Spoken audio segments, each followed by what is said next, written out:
All right, all right. Welcome back to another episode of the Breaking Chains podcast. It's Christine Jewell, and we are in part 5 of this 6-part series as I am reintroducing the Breaking Chains podcast. What is this mission all about? I'm sharing some raw, real stories about my own life. And specifically on these last two, I will continue to have this conversation and look at many different areas, but I want to share some of the biggest shifts that I made in my own life to get to where I am today to share, like the life, the experience, the structure, everything of how I'm living my life today is radically different than how I was living even 5 years ago, definitely a decade ago. And it's like everything has been turned inside out, upside down, right side up, and I'm in such a different space. And I could not be here if I had not gone through this path of initiation. I call it the warrior's initiation, the journey from head to heart into a whole new playing field. And here's the thing, you guys. Oh, there are so many realities. There are so many realities available to us at any given moment in time.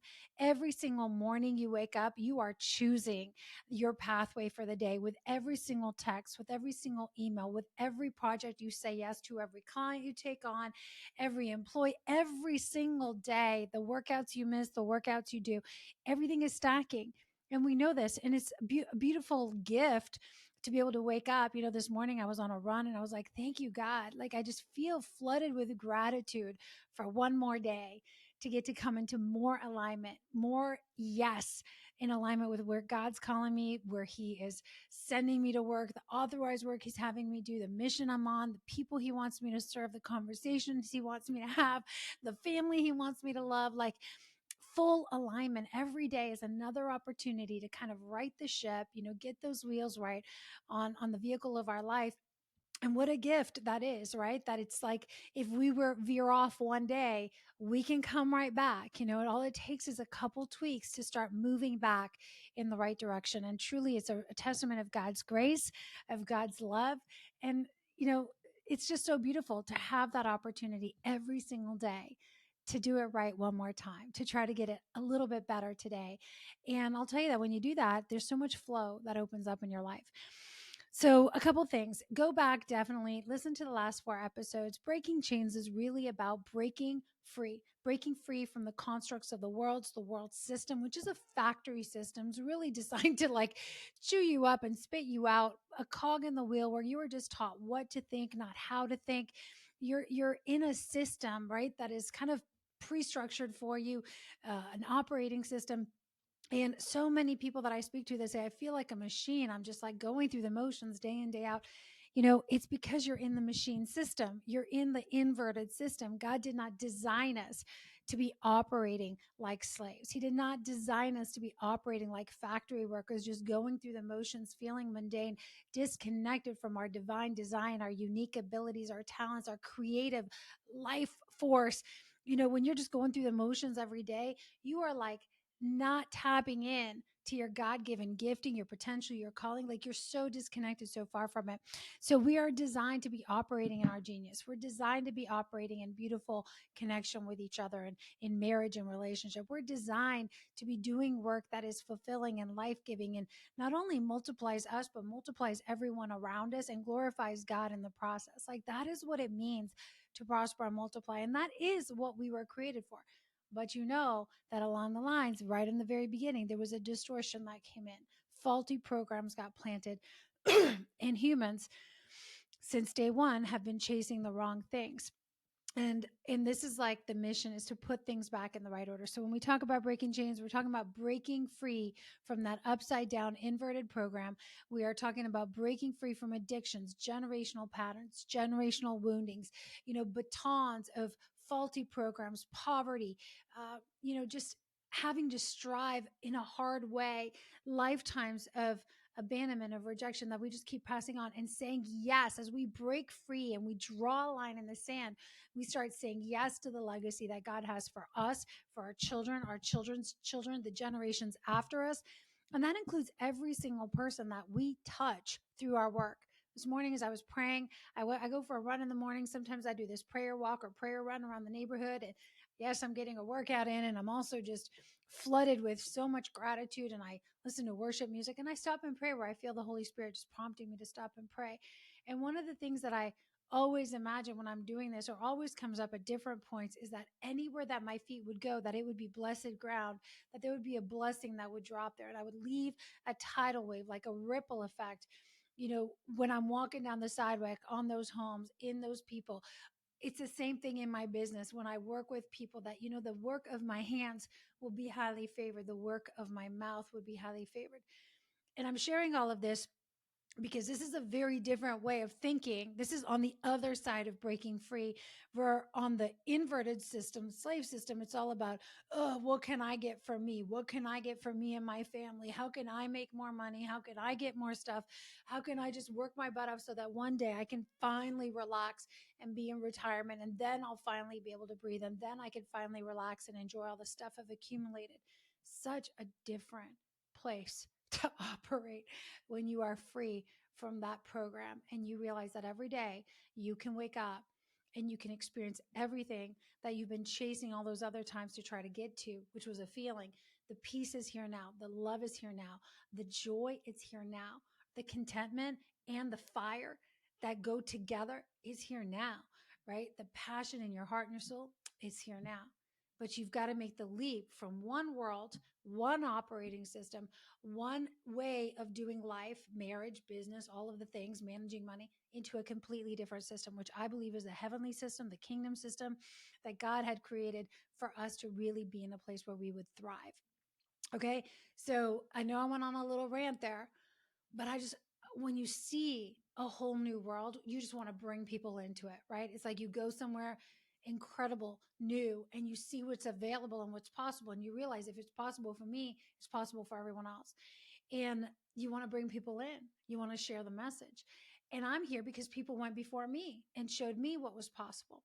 So I want to share the 7 steps. And again, there's more. This conversation today is birthed out of the fact that my book, Drop the Armor, is coming up to be released at the end of May, first week of June. I'm so excited. I got the manuscript in. I got the copy to send out for endorsements, and I was just rereading the first 3 chapters, and it was just so moving to not only read your own story, read the journey, but really just to witness how much has transformed. And I'm so excited to see what God does as this book gets out into the hands of more leaders, more people. I really do pray that it creates a ripple effect. But what I share in the book is this journey that I went, like really God took me through, to break free from being a warrior of the world, literally worrying about all the things of the world, fighting all the wrong battles, creating more division, more exhaustion, to being a warrior of the heart in deep service and deep devotion to the King of Kings, the Holy Spirit, and just being led completely different, fighting for a whole new set of things from a different vantage point with different fuel in my heart, not a fire under my butt. And, the drive that I was so terrified of losing before, when your heart swells with conviction and your heart swells with a mission that is given by God, it just trumps any kind of drive or fire you had in the old world. And I just want to say this because there's a lot of people that are almost terrified of going all in the kingdom way, of doing things different, because they are afraid that they're going to lose their drive. And I'm going to address that in a minute. But I want to circle back that when you start operating from a fire, a holy fire in your heart, no kind of worldly drive can compare with that. It's a different level. It's a totally different plane. It's a different space of operating. Okay, so I'm going to just jump right in. So you, by now, hopefully you've listened to the last 4 podcasts. If you haven't, definitely go back, because I show you the contrast between the old way and the new way in my relationships, in the relationship with my body, fitness and performance, in my relationship with money, in my relationship as an entrepreneur and a business owner. Like every single area of my life has been reconstructed. I had to unlearn all those old programs, and I had to reconstruct with the grace of God, through the grace of God, every arena of my life so that it aligned to God's way, which is the way of multiplication. 7 shifts that I made. Now, there are more in the book. I actually go through 12, but I want to tap into just a couple of the key ones today. I'm going to go fast because this is an entire year-long coaching program that I actually walk my clients through, I walk my mastermind through. And we are going to create a self-paced course to supplement the book. But I want to just do a rough overview. So, first of all, one of the most important, here's number one.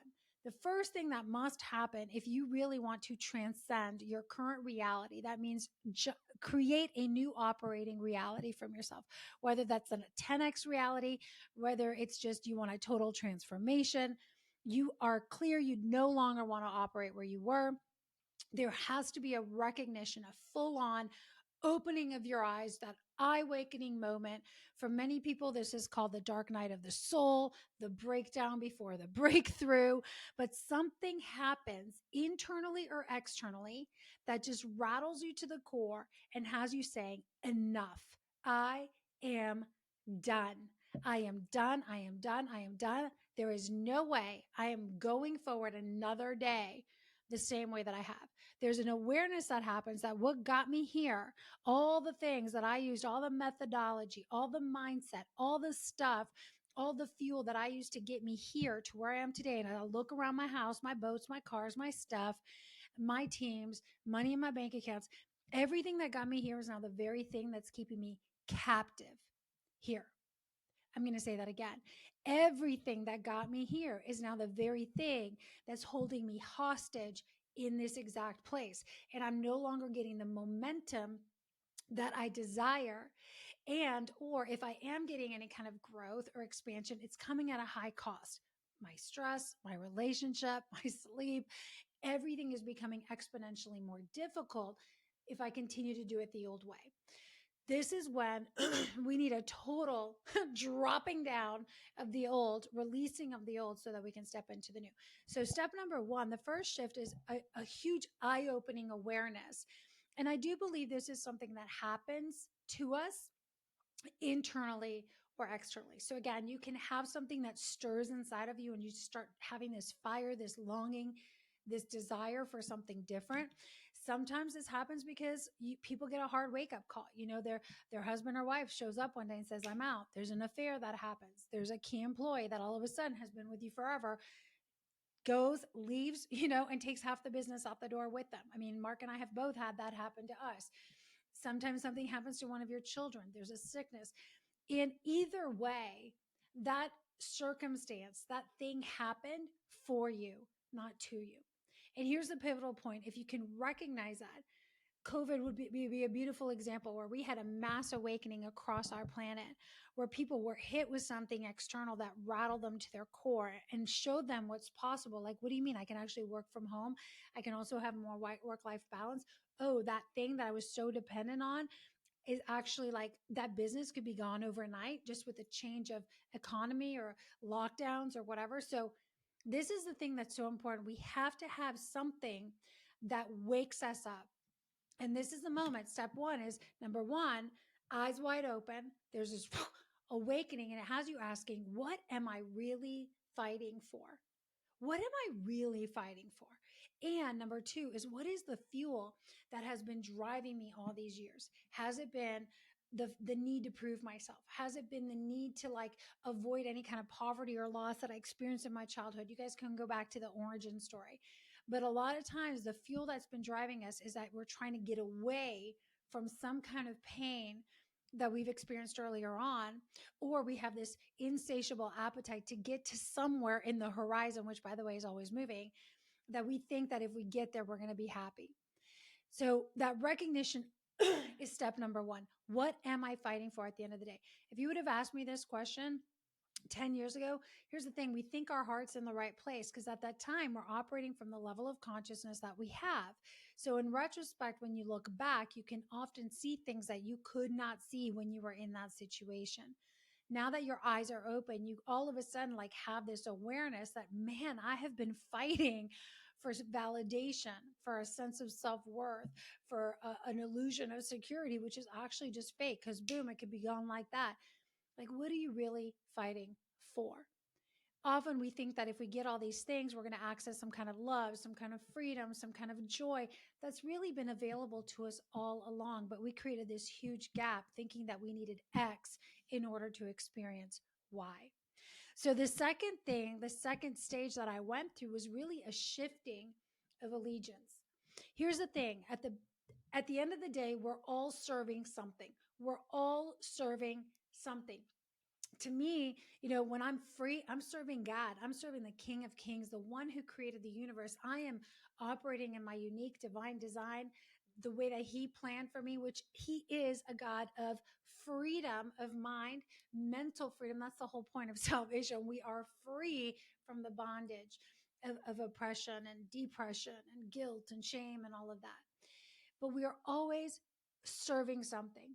And I love that verse in Matthew 6:24-26. No one can serve two masters, for either he will hate one and love the other, or he will be devoted to one and despise the other. You cannot serve God and mammon, which, by the way, mammon is a spirit of greed, often personified as money, possessions, fame, status, or anything that we put on a pedestal that our ego needs. Could be the house, could be the car, could be the relationship, could be the platform, could be the following. Anything that our ego is chasing because I need that, I want that, I want that, I want that. But it's almost like a spirit of greed that's running it. So we have to realize I cannot serve two masters. I have to decide. So the second thing that was a humbling piece was for me to go, God, I am shifting my heart. My allegiance is I give you my heart. I'm going all in. I'm putting you first. And this means that some things got to go. I got to be willing to say no to some other things.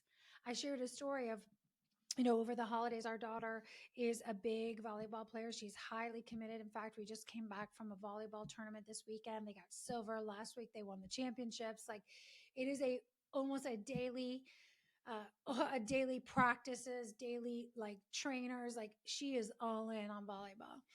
And over the holidays, the coach had structured some practices that overlapped on our Christmas dinner. Now, we had family coming in, so it wasn't actually on Christmas Day. We had to move it. And so we had this family gathering planned for one of the days when there was practice. And here's the thing, like, she kind of went into a frenzy, and there was a lot of people on the other side saying, you can't miss practice. If you miss practice, you're not going to get playing time. You're not going to get to start. You're not going to get to play certain games. And so it was this moment of like, okay, do we miss the family dinner so that she can put volleyball first? Or what are our priorities? And it was a moment of really looking at our priorities. And Mark and I are very clear, it's God first, family, then volleyball, right? And so he had sent a message to the coach saying, we have a family dinner that day. It's a holiday. It's for Christmas. Like, we're focusing on that, and we're willing to take whatever consequences are going to come from that.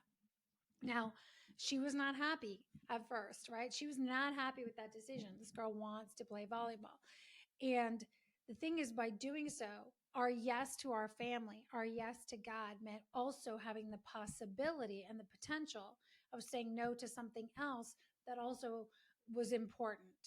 And this is the crossroads that so many of us come to, as we come to these moments where if I say yes to putting God first at the top of the day, that means I'm going to have to say no to answering that client's email that's really demanding right now. That means I might lose that client. But here's the good thing, God uses all things for good. Not only did we have an amazing family dinner, we celebrated the Lord, we had an awesome time for the holidays, but the coach responded and was like, absolutely. I love the fact that you guys have principles. I love the fact that you value this, and she is not going to get punished for putting family first. And so that was an example of when you put things in the right order. I believe, and Mark believes, and we believe that, all things and more come to us just as they're meant to. And that doesn't mean that we're always attached to everybody winning, everybody wins, but generally we have found that things do work out in our favor when we have things in the right order. When we put things in the wrong order and we start compromising, that's when we have all kinds of strife and hardship. So shifting your allegiance. Who is going to get all of your heart? That was a monumental, that is the pivot that changes everything else. That is the domino that sets every other domino in motion. At every moment, you're always choosing to serve or be a slave to something or someone. Who will it be? What will it be? What are you willing to say no to so you can say yes to the things that matter most? It takes an incredible amount of courage and a whole lot of faith, which puts me into the third stage. The third thing, the third step was really embracing the great unknown. The great unknown is the place of faith. It's moving into the place that we cannot see. We cannot see with our naked eye. We cannot even, maybe we can imagine it, maybe we can't, depending on how close we are with the Spirit and if we have a vision. But, Hebrews 11 says, now faith is the assurance of things hoped for and the evidence of things not seen in the physical. Evidence of things not seen. When I chose to embrace the great unknown, that meant letting go of doing the things that I knew how to do in familiar ways. Because if you're just doing what you're already good at and what you already know and what's predictable, you're still moving from control. You're still moving and motivated by the need for security. You're not moving into the space of the unknown. I call it the zero or the void. That's where God works, where you have to press in and become dependent to walk with him. And so for some of us, this is really, really hard because we're so conditioned to need to know, to need to see the blueprint, to know every single step. We have such a high need for security and comfort, or the illusion of it, or familiarity. And so for me, part of embracing the unknown was really leaning into the fact that I longed for spaciousness. I longed for more space, mental space, physical space, emotional space, more bandwidth in my life, just time and space to explore, to work on specific projects that were on my heart. I had been working on a schedule, like a 6 a.m. to 10 p.m. schedule for so many years. And even though I had a lot of free time before, I didn't have like bandwidth. So one of the reasons why I leaned into this unknown, I didn't know what that would look like. Honestly, that felt so foreign to me. And that's the point. I was pressing into the place of spaciousness. Like, can I actually have a schedule and a life where there's room to play, to adventure, to just spend time studying and working on my body and my health and my relationships, and also do meaningful work? Like, what does that even look like? I had no clue because I didn't have a blueprint or a model for that. That's what I mean. Another thing was really moving into the place of alignment. Like, another thing about embracing the unknown was only saying yes to the things that were fully in alignment and integrity with my values. Man, I had to let a lot of things go. Okay. Because you'll be surprised at how many times you compromise your values, you compromise alignment to try to get your instant need met. And so making this decision to go, okay, if it's not a full yes, a holistic full yes, it's a no. What? Like, that's hard because we have no concept of what it's like to actually live a life that's a full yes. We know what it's like to live a life that's a partial yes or mostly a yes, but we still have to compromise other things. So this idea, when I work with clients, of like, what is your life like a full yes, your 10x life, your God vision, God-sized life, where everything is prospering? What is that like? Like, it is a mind bend for a lot of people because the conditioning and what's familiar is so opposite. One more example of this would be, you know, embracing the unknown was really only doing work that felt God inspired. Like, I'm talking about leaning into the next season of where God was calling me to move. For many years, I've always been a coach in some capacity, but the level of coaching kept increasing or getting deeper, right? The work kept getting deeper, richer, it kept stretching me, and I had to show up like really with more wisdom and more discernment and more quiet time. I needed to prepare more. As I lean into writing this book, like, the work that I was leaning into unknown was to author my first book. I have no idea what it was like to write a book, a manuscript that was 300 and something pages, that, I didn't no idea the amount of time and energy and focus and structure. Like, looking back, it was such a labor of love. It was like birthing your first child. You have no idea what it's like to be pregnant until you are, right? And you're figuring it out as you go. So this is embracing the unknown. Is I'm figuring it out as I go. I'm trusting God in the process, and we are moving. I just want to share a couple more here. The next thing after embracing the unknown has got to be an identity upgrade, because if you're no longer doing what's familiar, and you're no longer doing what you can control, and you're no longer doing what makes you feel secure, you're going to have a very outdated identity, right? Because your old identity was the expert at all the old things. Your old identity was loved by all the old people. Like, there's an identity that's attached to the past, and there's an identity that's attached to your future. And so part of this stage is upgrading your identity, dying to your old self. You cannot experience and live fully the life that you are saying yes to. If you're asking the question, what's next? What's there? You cannot go there with your old self. You've got to die of the old self in order to become who God is calling you to be in this season. That's why I talk about this so much. And Ephesians 2:10 says, we are God's handiwork. We are God's handiwork, created in Christ Jesus to do good works, which God has prepared in advance for us to do. Handiwork, it's like the potter and the clay on the wheel. Like, he's always shaping us. He's always forming us. He's forming our character. He's forging us.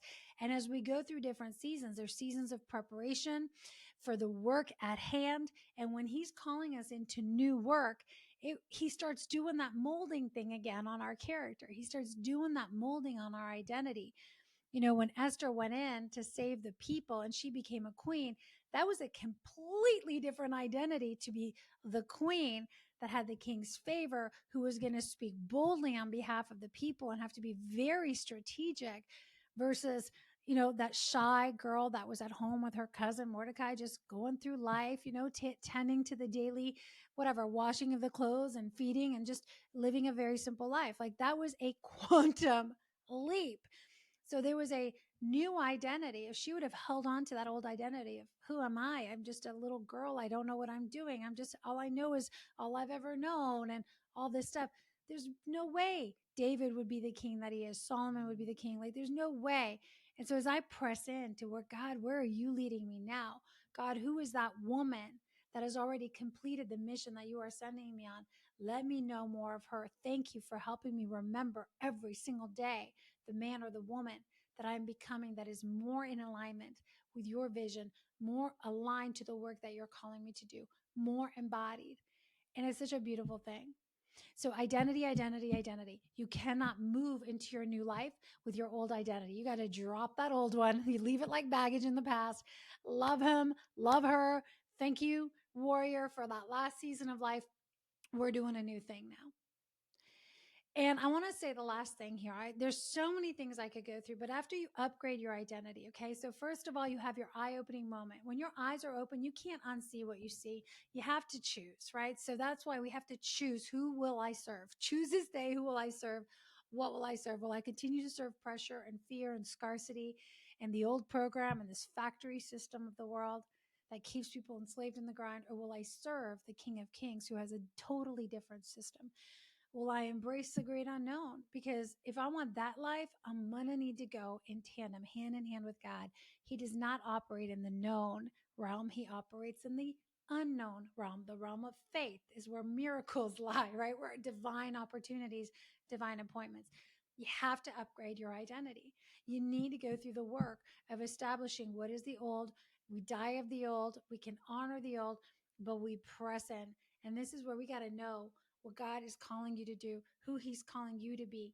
What does he know about you that you can't even see, right? I have to operate from a God identity, the future identity. And even right now, as I'm leaning and pressing into doing speaking and keynoting and, getting this book out and sharing the message with the world, I'm pressing into an upgraded identity again. It's terrifying in many ways. Like, I know how to coach and I know how to do this in intimate containers, and I'm broadcasting this message through the podcast, but standing on a stage, it's like, Lord, when I was running this morning, I was like, I don't want to go anywhere without you going with me. I don't want to step on that stage and open my mouth unless your words are flowing through me.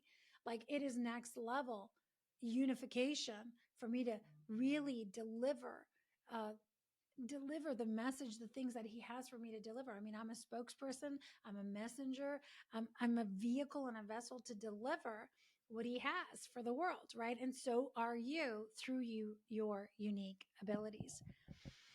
The last thing I want to share here, and again, I'm only hitting 6 of them because there's 12 in the whole process. But we can't, once we have an upgraded identity and we realize we're an unknown, there's a whole new playing field. So the battle strategies you had in the past, like the strategies you used to roll with for running your business, growing your teams, like you see the battle is totally different. It's no longer your business, your teams, your people, your car, your stuff. It's like everything belongs to him, right? It's like for the Lord, for the whole earth is the Lord's and everything in it. So you start to operate with a totally different vantage point, battle view of the lay of the land, which says, okay, what do I see now? Everything belongs to the Lord, like everything, right? Everything is borrowed in this lifetime. You're not taking it with you when you go. And so when you start shifting your vantage point and you start shifting what you see as the daily battles, you're no longer scrapping and trying to just get something because you think it's yours and you need to hold on to it. And you're operating out of this like fear of like, I got to hold on to what's mine. You see things completely differently because you have upgraded your vantage point. You have upgraded your battle strategies. And so, therefore, you move different, you engage different, you think different, you do things completely differently than 99% of the world, right? Then you do things completely differently than you used to do them before. And so, here's the upgrade you got to do different. You have a new identity. You're not going to go into the unknown with a new identity and do the same old things you've always done.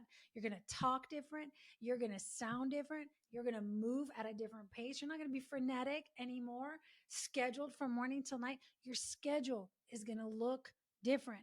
Your tone is going to sound different. You're going to talk to your teams different. You're going to attract people different.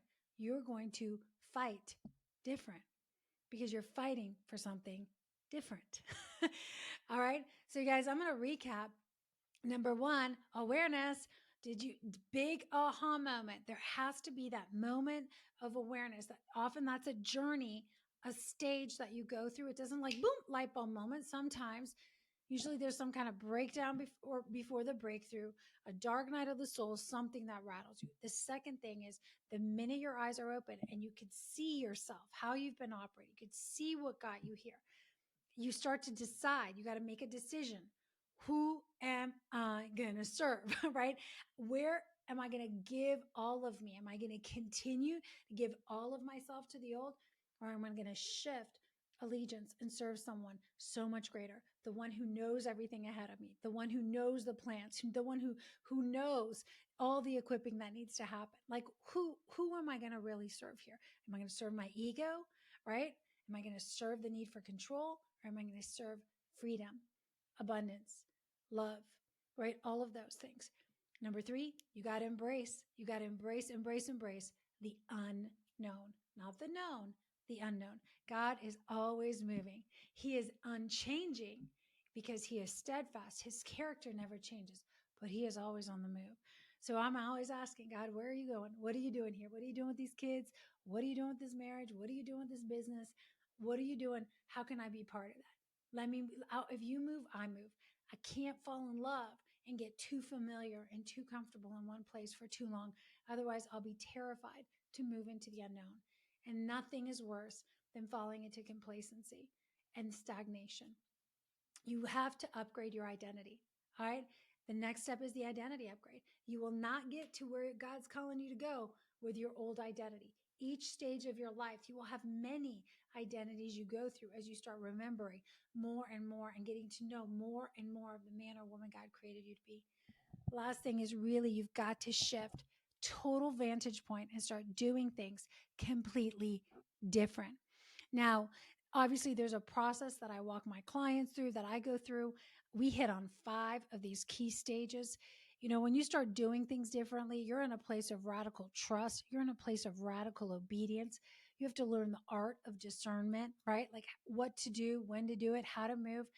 And these are all components. And as we go through this initiation, which is really a journey from head to heart, from the old world into the new world, There is a complete releasing of the old, a restructuring of every arena of your life as you start locking into place and coming into alignment. And really living a life it is a full yes. It's a full yes. So, guys, I want to invite you into a life of a full yes. I want to invite you to say yes to a 10x life, an expansive life, a fully aligned life, a God sized life, one where you truly are multiplying in every arena, where your journey goes while you're prospering, and you're doing so in a way that brings peace into your life. Um, to me, that is the kingdom way. That's God's way over the ego's way. And if that sounds like something that you are wanting to press into and you want to learn more about, then I encourage you to click on the links below and just inquire about our roundtable, our mastermind program. We do some coaching and mentorship one-on-one and also in a group basis. We have the book coming up. So you guys stay on the lookout for those pre-order links so you can get a book for you and everyone in your circle. I want to really get as much support around this as possible because it is a inexpensive way to spread this message to the world. And as always, I love to hear from you guys. So if you have not done so, please take a minute, leave a review, share this podcast with someone who needs to hear it. I'm so grateful you're here. Thank you for joining me in today's episode. We'll see you next week. Bye for now.